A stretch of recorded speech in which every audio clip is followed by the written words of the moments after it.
Hey everyone, welcome back to the channel. Today I want to share a story that's equal parts frustrating and satisfying. A little tale about navigating the corporate jungle and showing just how sweet it can be to stand your ground. So, picture this. I work for an international corporation where every year our performance is rated on a scale from bad to outstanding. The usual corporate lingo. Now here's the kicker. Only the top two ratings, high and outstanding, come with a bonus. But honestly, the bonus isn't even worth the hassle. It's more about that shiny recognition and a pat on the back. For 4 years straight, I had a fantastic relationship with my previous boss. We had this unspoken agreement.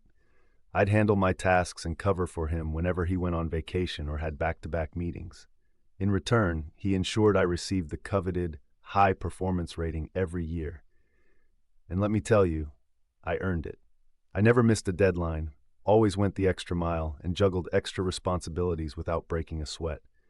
But then, just like that, my boss left in August, and I was assigned to a new guy. Let's call him Jerry. I spent weeks showing Jerry the ropes, explaining my duties and the extra responsibilities I took on. He seemed on board and even agreed that I could keep managing those tasks. Fast forward to December, performance review time. Jerry rated me as good. Just good. No bonus for me. I was shocked. I approached him and said, "Hey, I've been fulfilling my role and then some. Surely that's high performance?" And his response, "I haven't seen you work, and I have higher expectations." Ouch. At that moment, I could feel the gears in my brain turning. If that's how it was going to be, I decided it was time for some malicious compliance. I quickly canceled all the meetings where I was acting as my former boss's replacement. I sent emails to HR and the necessary stakeholders, officially stepping back from those extra responsibilities. And you know what? HR confirmed they weren't even part of my job description. It felt liberating. While I knew I had a few weeks until the chaos hit, I couldn't help but smirk a little. The new boss started his first week with a mountain of tasks that I had been handling before. It was like watching a slow-motion train wreck waiting to happen. Then came that fateful Wednesday morning.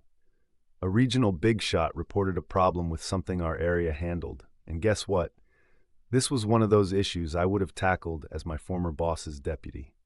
I strolled into the war room, and you could see the relief wash over everyone's faces. They were used to me stepping in and fixing problems, but this time I had to politely decline. I simply said, "I'm sorry, but this isn't my area of expertise. I can't help further, but reach out if my team is needed." You could practically hear the collective sigh of disappointment. Jerry was called in next, and the whole day went by without any resolution. They struggled, late into the night, trying to figure it out.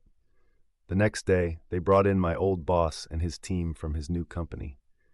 It turned out they had made a change to their IT services back in December, and suddenly everything clicked.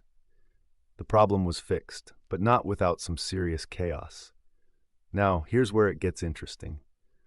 The guy who raised the alarm was not happy. He started demanding internal changes, insisting that everything should work as usual. Jerry came to me after the crisis and asked if I could take on those technical tasks again. I just smiled and said, "Look, I'm not getting paid for that work anymore. I have too much on my plate as it is." As the week wrapped up, it became clear that this guy was somewhat important, but not so important that they'd give me a manager role or hand those tasks back to me. I had a clear written agreement about my responsibilities, and I intended to stick to it. And guess what? I'm heading on a short leave soon, so I can't wait to see the requests that come pouring in while I'm gone. If the new boss does ask me to take on those tasks, I'll remind him of his own words. Since I wasn't able to meet his expectations while juggling those extra responsibilities, I've officially released my schedule from them. And there you have it, a little bit of malicious compliance, a sprinkle of corporate drama, and a whole lot of standing up for myself. So what do you think? Have you ever had to navigate a tricky work situation? How did you handle it?